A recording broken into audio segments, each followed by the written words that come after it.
ಅರೆ ನೋಡಿ ಸ್ವಾಮಿ ನಾವಿರೋದು ಹೀಗೆ. ಇಷ್ಟ ಆಗ್ಲಿ ಅನ್ನೋದು ನಮ್ಮೆಲ್ಲರ ಆಶಯ.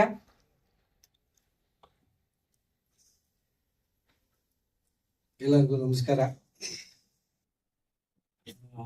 ಇವತ್ತಿನ ಕಾಲದಲ್ಲಿ ಈ ಕಾಂಬಿನೇಷನ್ ಮಾಡೋ ಅಂತ ಒಂದು ಕಮ್ಮಿ ಆಗಿತ್ತು. ನನಗಂತೂ ತುಂಬಾ ಇಷ್ಟ ಆಯ್ತು.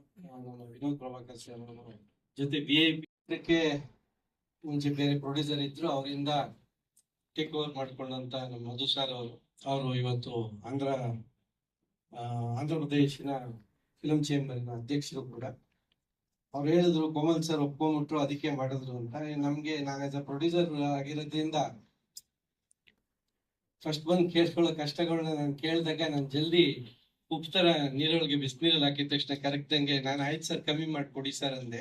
ಅದಕ್ಕೆ ಅವ್ರಿಗೆ ತುಂಬಾ ಖುಷಿ ಆಯ್ತು.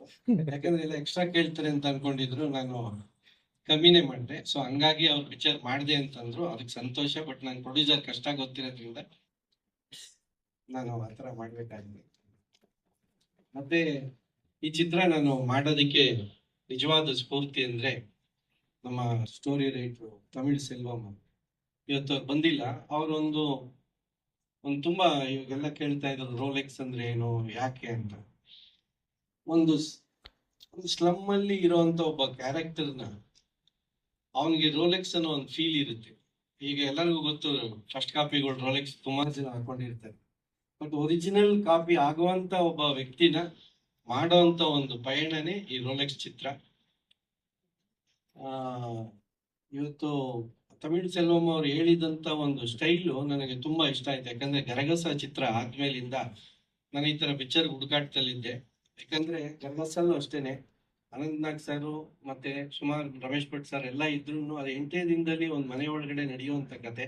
ತುಂಬಾ ಮಾತಾಡಿ ಅವತ್ತು ಕ್ಯಾರೆಕ್ಟರ್ ಆರ್ಟಿಸ್ಟ್ ಆಗಿದ್ದವನ್ಗೆ ಒಂದು ಅಪ್ಗ್ರೇಡ್ ಆಗುವಂತ ಒಂದು ಅವಕಾಶ ಸಿಕ್ಕಿದ್ದು ಮಿಸ್ಟರ್ ಗರಗಸ ಯಶೇಶ್ ಬಾಬು ಅವರು. ಅದು 8 ದಿನದಲ್ಲಿ ಪಿಕ್ಚರ್ ಮಾಡಿದ್ರು. ತ್ರಿಭುವನ್ ಥಿಯೇಟರ್ 75 ಡೇಸ್ ಹೋಯ್ತು. ಅವತ್ತಿನ ಕಾಲದಲ್ಲಿ ನಾನು ಒಬ್ಬ ಕ್ಯಾರೆಕ್ಟರ್ ಆರ್ಟಿಸ್ಟ್ ಇಂದ ಹೀರೋ ಆಗೋದಂತ ಒಂದು ಚಿತ್ರ. ಆ ತರದೊಂದು ಪರ್ಫಾರ್ಮೆನ್ಸ್ಗೆ ನನಗೆ ಅವಕಾಶ ಸಿಕ್ಕಿರ್ಲಿಲ್ಲ. ಈ ಚಿತ್ರದಲ್ಲಿ ರೋಲೆಕ್ಸ್ ಚಿತ್ರದಲ್ಲಿ ಸಿಕ್ತು. ಅದು ನಮ್ಮ ಶ್ರೀನಿವಾಸ್ ಅವರು ಆ ಕತೆಗೆ ಏನ್ ಬೇಕೋ ಅದನ್ನೆಲ್ಲ ನೀಟಾಗಿ ಎಲ್ಲೂ ತಪ್ಪಾಗ್ದಂಗೆ ಮಾಡಿದ್ದಾರೆ. ಮತ್ತೆ ಇದಕ್ಕೆ ಸಪೋರ್ಟ್ ಕೊಟ್ಟಂತ ನಮ್ಮ ಕ್ಯಾಮ್ರಾಮನ್ ಕೂಡ, ಅವರು ನಮ್ಮ ಕಾಲಾಯಮ ಚಿತ್ರದಲ್ಲಿ ಮಾಡಿದ್ದಾರೆ. ಅವ್ರ ವರ್ಕ್ ಬಗ್ಗೆ ನನಗೆ ಚೆನ್ನಾಗಿ ಗೊತ್ತು. ಬಟ್ ಈ ಚಿತ್ರದಲ್ಲಿ ಇನ್ನೂ ಚೆನ್ನಾಗಿ ಮಾಡಿದ್ದಾರೆ. ಯಾಕಂದ್ರೆ ನಮ್ಮ ಚಿತ್ರದಲ್ಲಿ ಬೇರೆ ತರ ವಾತಾವರಣ ಇತ್ತು, ಇಲ್ಲಿ ಬೇರೆ ತರ ವಾತಾವರಣ ಇತ್ತು. ತುಂಬಾ ಚೆನ್ನಾಗಿ ಮಾಡಿದ್ದಾರೆ. ಮಧು ಸರ್ ಹೇಳಿದ್ರು ಆರ್ಟಿಸ್ಟ್ಗಳೆಲ್ಲ ಆಕಾಶದಲ್ಲಿ ಬಂದಿದ್ದಾರೆ ಅಂತ. ಅವ್ರು ಹೇಳಿದಕ್ಕೆ ನಾನು ಒಂದು ಸಣ್ಣದಾಗೆ ಹೇಳ್ಬೇಕು. ಖಂಡಿತ ಆಕಾಶದಿಂದನೇ ಬಂದಿದ್ದು. ಈ ಚಿತ್ರ ಒಂದು ಫ್ಲೈಟ್ ಎಕ್ಸ್ಪೀರಿಯನ್ಸ್ ತರ ಹೇಳ್ಬೇಕು ಅಂದ್ರೆ ನಮ್ಮ ಚಿತ್ರದ ಒಂದು ಫ್ಲೈಟ್ ಎಕ್ಸ್ಪೀರಿಯನ್ಸ್ ಅಂತ ಅನ್ಕೋಬಹುದು. ಈ ಚಿತ್ರದಲ್ಲಿ ಪೈಲಟ್ ಮತ್ತೆ ಕೋ ಪೈಲಟ್ ನಮ್ಮ ಡೈರೆಕ್ಟರ್ ಸ್ಟೋರಿ ರೈಟ್ರು ಕ್ಯಾಬಿನ್ ಅಲ್ಲಿ ಕಾಕ್ಪಿಟ್ ಅಲ್ಲಿ ಇರ್ಬೇಕು. ಬಟ್ ನಮ್ಮ ಕಾಕ್ಪಿಟ್ ಅಲ್ಲಿ ನಮ್ಮ ಡೈರೆಕ್ಟರ್ ಜೊತೆ ನಮ್ಮ ಎಕ್ಸಿಕ್ಯೂಟಿವ್ ಪ್ರೊಡ್ಯೂಸರ್ ಮುರಳಿ ಅವ್ರು ಸೇರ್ಕೊಂಡ್ರು. ಸೊ ಅವ್ರವ್ರ ಡ್ಯೂಟಿನ ಕಾಕ್ಪಿಟ್ ಅಲ್ಲಿ ಕರೆಕ್ಟ್ ಆಗಿ ಮಾಡಿದಕ್ಕೆ ನಾವು ಆರಾಮಾಗಿ ಲ್ಯಾಂಡ್ ಆದ್ವಿ. ಮತ್ತೆ ಈ ಏರ್ ಹಾಸ್ಟೆಲ್ಸ್ ಆಗೆಲ್ಲ ನಮ್ಮ ಕ್ಯಾಮ್ರಾಮನ್, ನಮ್ಮ ಡ್ಯಾನ್ಸ್ ಮಾಸ್ಟರ್ ಮುರಳಿ, ಮತ್ತೆ ಎಡಿಟರ್, ಫೈಟ್ ಮಾಸ್ಟರ್ ಇವರೆಲ್ಲ ಏರ್ ಹಾಸ್ಟೆಲ್ಸ್ ತರ ಅವಾಗವಾಗ ಬಂದು ಕೇಳೋರು. ನಮ್ಗೆ ಬರೀ ನೀರೇ ಕೊಡೋರು. ಯಾಕಂದ್ರೆ ನಾವು ಬೇರೆ ಏನು ಪ್ರೀ ಬುಕ್ ಮಾಡಿರ್ಲಿಲ್ಲ. ಸೊ ಹಂಗಾಗಿ ನಾವು ಬರೀ ನೀರ್ ಕೊಡೋರು. ಸಂತೋಷ ಆಗ್ತಾ ಇತ್ತು. ನೀರ್ ಇಸ್ಕೊಂಡು ಕುಡಿತಾ ಇದ್ವಿ. ಬಟ್ ನಾನೇನ್ ಮಾಡಿದೆ ಅಂದ್ರೆ ಸ್ವಲ್ಪ ಬುದ್ಧಿವಂತ ಕೆಲಸ ಮಾಡಿದೆ. ಲಾಸ್ಟ್ ಶೀಟ್ ಅಲ್ಲಿ ಕೂತ್ಕೊಳ್ಳೋಣ ಅಂತ. ಅದಕ್ಕೆ ಇವರು ಲಾಸ್ಟ್ ಅಲ್ಲಿ ನನಗೆ ಮಾತು ಕೊಟ್ಟಿದ್ರು. ನಾನು ಲಾಸ್ಟ್ ಅಲ್ಲಿ ಕೂತ್ಕೊಂಡ್ರೆ ಹಿಂದ್ಗಡೆ ಡೋರ್ ತೆಗೆದ್ರೆ ಇಳಿದು ಹೋಗ್ಬಿಡ್ಬೋದು ಅಂತ ಫಸ್ಟ್ ನಾನೇ ಬರ್ತೀನಿ ಅಂತ. ನಿಮ್ಗೆಲ್ಲರಿಗೂ ಗೊತ್ತಿರ್ಬೋದು, ಇವತ್ತೆಲ್ಲರೂ ಫ್ಲೈಟ್ ಇಳಿಯಕ್ ಮುಂಚೆ ಜನ ಎಲ್ಲ ಎದ್ದು ನಿಂತ್ಕೊಂಡಿರ್ತಾರೆ. ಆ ತರ ಸುಮಾರು ಜನ ಎಲ್ಲ ನಮ್ಮ ಸಿನಿಮಾದವರೆಲ್ಲ ಮುಂದೆ ನಿಂತ್ಕೊಂಡಿರ್ತಾರೆ ಪಿಕ್ಚರ್ ರಿಲೀಸ್ ಆಗೋ ಟೈಮಲ್ಲಿ. ಸೊ ನಾನು ಹಿಂದೆ ಇಳಿದ್ಬಿಟ್ಟು ನೀಟಾಗಿ ಹೋಗೋಣ ಅನ್ಕೊಂಡೆ. ಬಟ್ ನಾನು ಹಿಂದೆ ಡೋರ್ ತೆಗಿಲಿಲ್ಲ. ಸೊ ಮುಂದೆಯಿಂದನೇ ಹೋಗ್ಬೇಕು. ಇವರೆಲ್ಲ ಇಳಿದಾದ್ಮೇಲೆ ನಾನು ಇಳಿಯುವಂತ ಒಂದು ಅವಕಾಶ ಸಿಕ್ತು. ಇನ್ನ ಮತ್ತೆ ನಮ್ಮ ಮಾಧ್ಯಮದವರು ಆ ಬೆಲ್ಟ್ ತರ, ಲಗೇಜ್ ಬೆಲ್ಟ್ ತರ ಅಲ್ಲಿ ಬರೀ ಲಗೇಜ್ ಕಲೆಕ್ಟ್ ಮಾಡ್ಲೇಬೇಕು. ನೀವಿಲ್ಲ ಅಂದ್ರೆ ಲಗೇಜ್ ಬಿಟ್ಬಿಟ್ಟು ಹೋಗ್ಬಿಡ್ಬೇಕು. ಸೊ ಹಂಗಾಗಿ ಅವ್ರನ್ನ ಲಗೇಜ್ ಬೆಲ್ಟ್ ಹತ್ರ ಅವ್ರನ್ನ ನಾವು ನೋಡಿದ್ವಿ.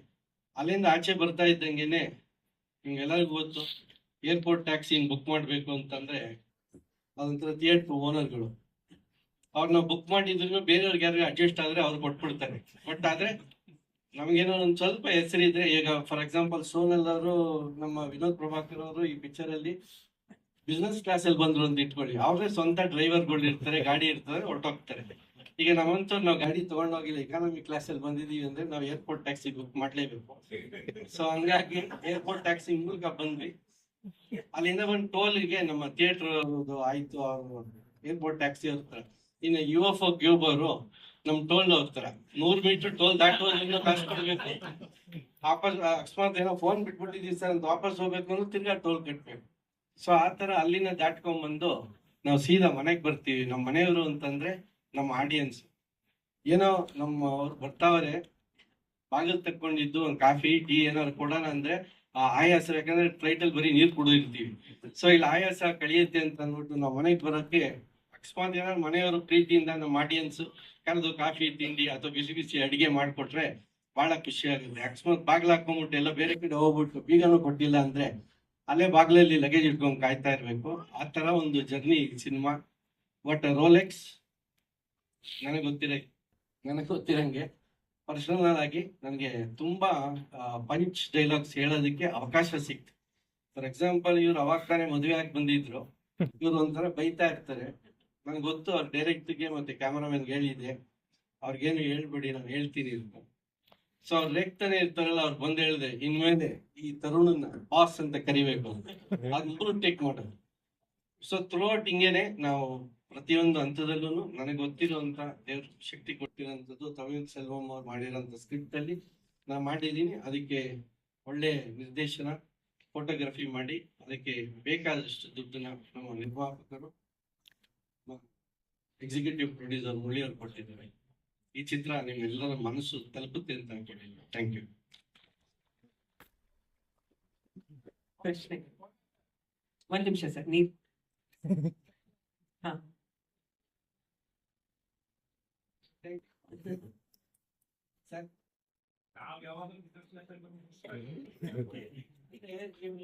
ಬಿಸ್ನೆಸ್ ಕ್ಲಾಸ್ ಅಂದ್ರೆ ಅದೇ ಆಚಾರ ಅಂತ ತಿಳ್ಕೊಬೇಕು.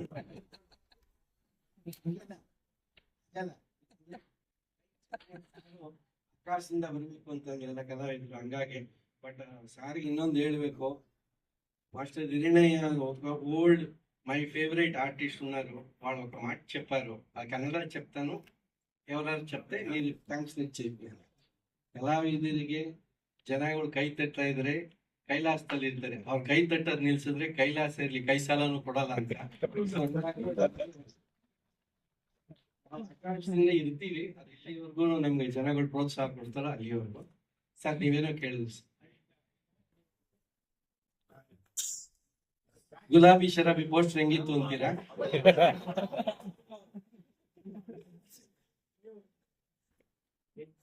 ಯಾಕಂದ್ರೆ ನಂಗೆ 3 ಸಲ ಕಳ್ಸಿದ್ರೆ ನಿಮ್ ಪೋಸ್ಟರ್ ಹೇಳಿ. ಇದು ಚೆನ್ನಾಗಿದೆ ಸರ್.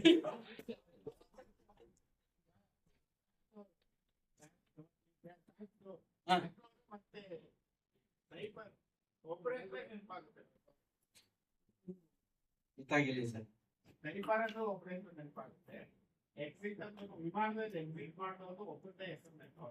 ಇಲ್ಲ, ನನಗೆ ಅದು ಡೈಪರ್ದು ಅದು ಆಕ್ಚುಲಿ ರಿಪೀಟ್ ಜೋಕ್. ಅದು ವಿಷ್ಣುವರ್ಧನ್ ಸಾರು ಆಪ್ತರಕ್ಷಕ ಮಾಡ್ಬೇಕಾದ್ರೆ ಅವರು ಅವ್ರನ್ನ ನಗಿಸ್ಲೇಬೇಕು ಅಂತ ಡಿಸೈಡ್ ಮಾಡಿದೆ. ಯಾಕಂದ್ರೆ ಮಾತಾಡು ಮಲ್ಲಿಗೆ ಪಿಕ್ಚರ್ ಮಾಡಿದಾಗ ಅದನ್ನ ಅರ್ಧಕ್ಕೆ ಬಿಟ್ಬಿಟ್ಟು ಬಂದ್ಬಿಟ್ಟಿದೆ. ಸೊ ಅದನ್ನೆಲ್ಲ ಫಿಟ್ಟಿಂಗ್ ಇಟ್ಬಿಟ್ಟಿದ್ರು ವಿಷ್ಣು ಸರ್ ಹತ್ರ. ಫಸ್ಟ್ ಡೇ ಆಪ್ತರಕ್ಷಕ ಬಂದಾಗ ನಾನು ನೋಡಿದ್ರೆ ಸಖತ್ ಕೋಪ ಮಾಡ್ಕೊಳ್ಳೋರು. ಅವಾಗ ಅವ್ರನ್ನ ನಗಿಸ್ಬೇಕು. ಪಿ ವಾಸು ಅವ್ರು ಹೇಳಿದ್ರು, ನಾವೇನ್ ಸ್ಕ್ರಿಪ್ಟ್ ಕೊಟ್ಟಿದ್ವಿ ನೀನ್ ಗ್ಯಾರಂಟಿ ಚೇಂಜ್ ಮಾಡಿದ್ಯಾ, ಅವ್ರು ನನ್ನ ಬೈತಾರೆ, ಅದನ್ನ ಹೆಂಗ್ ನಗಿಸ್ತೀಯ ನಗಿಸು ಅಂದ್ರು. ಸೊ ಅವಾಗ ಈ ಡೈಪರ್ದು ಓಪನಿಂಗ್ ಕಾರ್ ಸೀನಲ್ಲಿ ಮಾಡಿದೆ, ಅದನ್ನು ತೆಗೆದು ಯೂಸ್ ಮಾಡಿದೆ sir. Vasu sir Vinod sir sir actually ಆಗಿ ಅದೊಂದು ತುಂಬಾ ಒಳ್ಳೆ ಬೆಳವಣಿಗೆ. ಸುಮಾರು ಜನ ಸರ್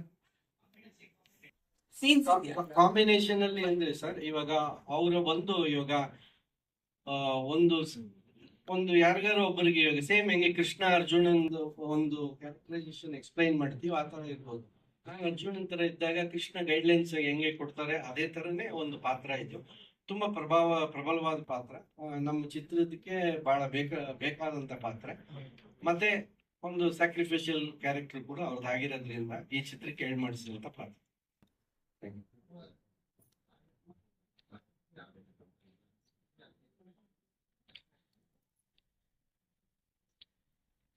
ಹೌದು, ಒಬ್ಬನೇ ಆರ್ಟಿಸ್ಟ್ ಆದಾಗ ಎಲ್ಲಾರು ಕಮರ್ಷಿಯಲ್ಸ್ ಒಬ್ಬನಿಗೆ ಕೇಳ್ತಾ ಇರ್ತಾರೆ. ಅವಾಗ ಎಲ್ಲಾರು ಆರ್ಟಿಸ್ಟ್ ಮಾಡಿದಾಗ ಎಲ್ಲಾರ್ಗು ಡಿವೈಡ್ ಮಾಡಿ ಕಮರ್ಷಿಯಲ್ಸ್ ಕೇಳ್ತಾರೆ. ಅವಾಗ ಅದು ಒಂದು ಬೆಳವಣಿಗೆ ಆಗುತ್ತೆ ಪಿಕ್ಚರ್ಗೆ. ಪ್ರತಿಯೊಬ್ಬರಿಗೂ ಒಬ್ಬೊಬ್ರು ಆರ್ಟಿಸ್ಟ್ಗೆ ಒಂದೊಂದು ಕಮರ್ಷಿಯಲ್ ವ್ಯಾಲ್ಯೂ ಇರುತ್ತೆ. ಎಲ್ಲಾನು ಸೇರಿ ಒಂದೇ ಪಿಕ್ಚರ್ ಬರುತ್ತೆ ಅಂದಾಗ ಅದು ಖಂಡಿತವಾಗ್ಲೂ ಒಳ್ಳೆ ಬೆಳವಣಿಗೆ ಆಗುತ್ತೆ.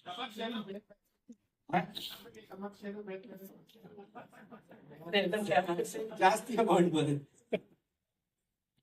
ನಮ್ದಂದ್ರೆ ಕಮ್ಮಿ ಕೊಡ್ತೀವಿ, ಜಾಸ್ತಿ ಆಗುತ್ತೆ, ಎಲ್ಲ ಎದ್ದೋಗ್ತಾರೆ. ಇಲ್ಲ ಇಲ್ಲ ಇಲ್ಲ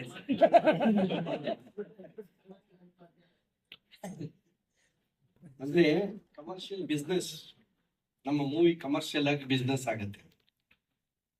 ಥ್ಯಾಂಕ್ ಯು. ಧನ್ಯವಾದಗಳು ಸರ್. ದಯವಿಟ್ಟು ಕ್ಲಿಯರ್.